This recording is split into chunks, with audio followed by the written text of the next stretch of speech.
Hey everyone, this is Season 2, Episode 2 of Marketing Ninja Unleashed.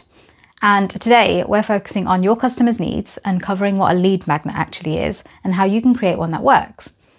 We're also talking about Maslow's hierarchy of needs and why it's more relevant now than ever before. We discuss why a viral campaign might sound like a good idea, but actually shouldn't be your ultimate aim. Plus, I highlight how a McDonald's ad has gone back to basics and is focusing on one of the 4 Ps of marketing.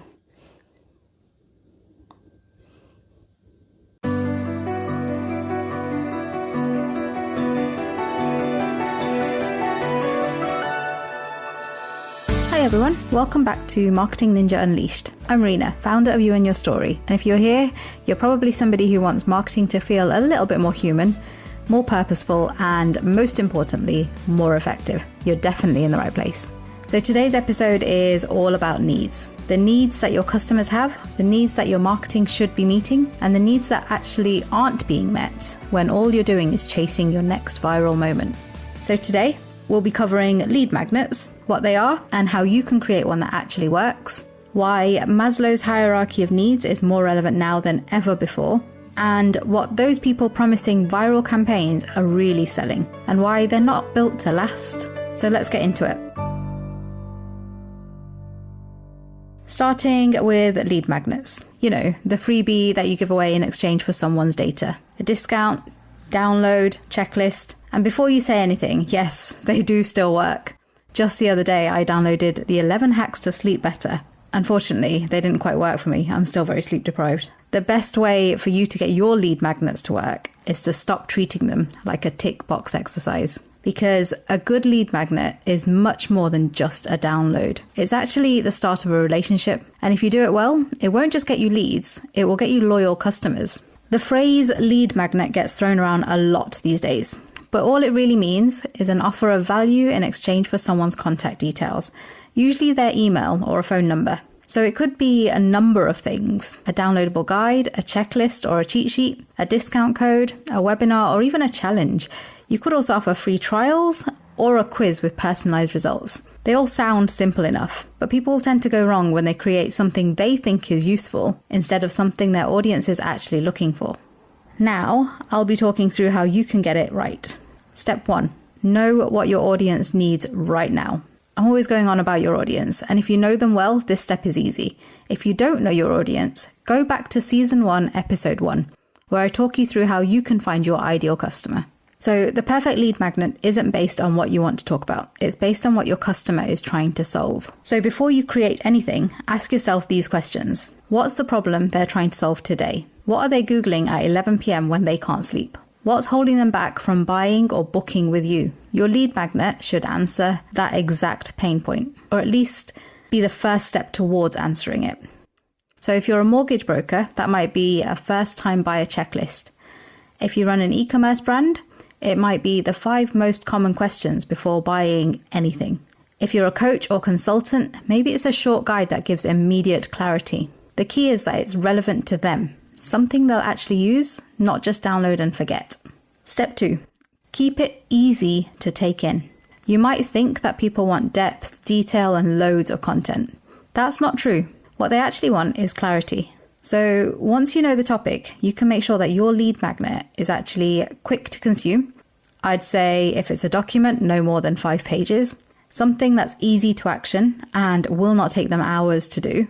Something that's visually clean and well branded, but it doesn't need to be over-designed. Remember, this counts as a first impression. So if your lead magnet is overwhelming, confusing, or irrelevant, that's what your customers will associate with you too. And you really don't want that. Step 3, build the follow-up journey. Here's where most businesses actually stop and where most conversions fall flat. And this is where my sleep hacks guide fell down.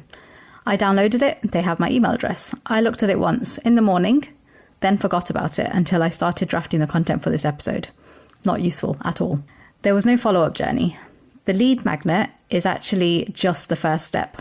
Once someone downloads your freebie, you need a follow-up flow that welcomes them warmly, introduces your business and your story, adds a bit more value to them, and most importantly, gives them a simple next step, which could be as simple as a link to book a call or a demo, a nudge to connect with you on social, or even a relevant offer if they haven't converted after a few days. Whatever that next step is, make sure it's clear. You've done all the hard work to earn their attention. Don't waste it now. Step 4. Review and refresh regularly. A good lead magnet is sustainable, but that doesn't mean it's set and forget. Check in every couple of months. Make sure it's still relevant to your audience. Have your products or services that it connects to changed in any way? Are people actually opening the emails and clicking through? If your engagement starts to drop, you need to tweak it. Keep the message sharp, the content current, and the follow-up journey aligned with your current offers. Your business is always evolving, so should your lead magnet. Now, going back to basics and keeping a strong focus on customer needs. You've probably come across Maslow's hierarchy of needs before. It's that little triangle that starts with basic survival and moves up to self-actualization. Food, safety, belonging, esteem, purpose. But what does that have to do with marketing? Everything. Every customer that you're trying to reach is somewhere on that pyramid. If they're buying a security service, they're focused on safety. If they're booking a course, they're seeking esteem or growth. If they're choosing a brand because of its values, they're aiming for identity or self-actualization. And the more uncertain that this crazy world starts to feel, economically, socially, personally, the more important this framework becomes. People don't buy products, they buy solutions to needs that they might not even know they have. And that's your job as a marketer or as a business owner. You don't just list features and make things look good. Maslow's hierarchy of needs helps you to figure out where this person is on that pyramid and how you can offer help to meet their needs. In simple terms, if your message doesn't match where they are, it won't land because you'll be talking about lifestyle when they're worried about costs, or selling freedom when what they actually want is control. Maslow's hierarchy of needs isn't just a theory, it's a tool, and a great one at that. I've added a link to the diagram in the description so you can see how your business can use it and grow. I've been talking about going back to basics a lot recently, and there was an advert that I just heard which made me think actually the big brands are doing it too. That advert was McDonald's, and even though you may not like the brand, one of the things that they're doing at the moment is really powerful, and it shows that the 4 Ps of marketing that I've been banging on about for such a long time actually still works. What they're doing is describing their product in the advert. They're being really cheeky. They're talking about their breakfast McMuffin. They're describing what's in it. They're describing how it tastes. They're describing the ingredients, but they're not actually saying what it is. And even though they don't, you know exactly what brand it is and what they're talking about. It really takes you back to the basics of marketing. They've got a product, they're proud of their product, and people know what that product is. And that's what they're using in their promotion. So if you're struggling for ideas and running after viral ideas to try and increase your Instagram profile, you might not need to. Take it all the way back to basics, because if you've got a good product or service, that should sell by itself. Now onto something that frustrates me quite a lot, and I know you've seen these ads too. That promise of going viral. The smiley faces in the ads living the high life saying, "Let us create your next viral ad. This campaign got 10 million views. This one post made 50k of sales overnight." Sounds exciting, right? But here's the problem. Going viral isn't a strategy. It's the outcome, and a very rare one at that. It's unpredictable, and it's usually not repeatable. But most importantly, it's often disconnected from long-term brand building. Those people selling you viral campaigns are not in it for the long haul, because their metric of success is numbers, not relationships, not loyalty, not customer experience, just views, clicks, and maybe some short-term sales. What actually lasts is showing up consistently, speaking to real customer pain points, delivering value before a sale, and making people feel seen, not sold to.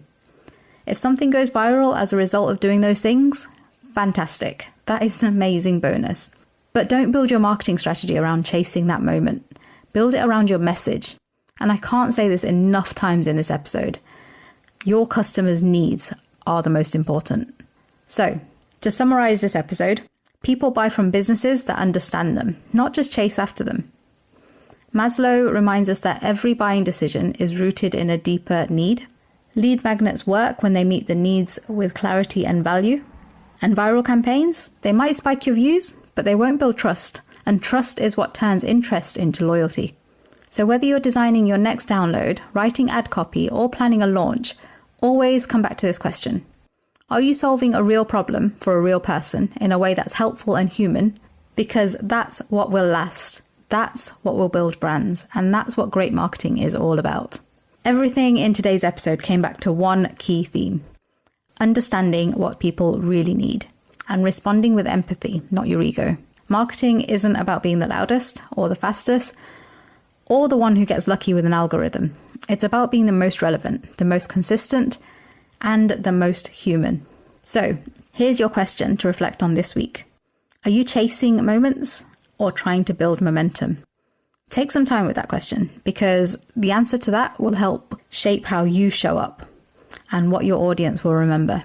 Thank you so much for tuning into Season 2, Episode 2 of Marketing Ninja Unleashed. See you next time. Remember, you and your story is here to make sure your story is the one the world won't forget.